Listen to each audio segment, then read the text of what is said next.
Hello, Ricky the Wedding Singer here. If you're looking to relieve your back instantly, particularly in the tailbone and sacrum area, you came to the right place. In this video, I'm going to teach you in 3 steps how to crack the sacrum and tailbone at the same time. The first step is to loosen up your muscles in the lower back region by applying acupressure along the lower back spine.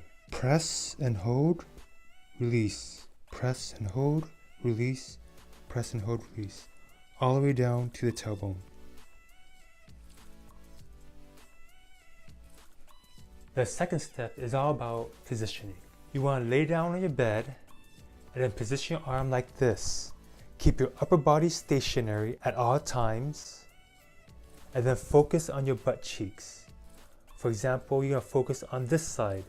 Then you use your knee, your leg, lift up and position 2 to 3 inches outward and put it down. For the crack, step 3, you put all the weight on that butt cheek and drag it into the original position. Let's get to it. Let me show you how it's done.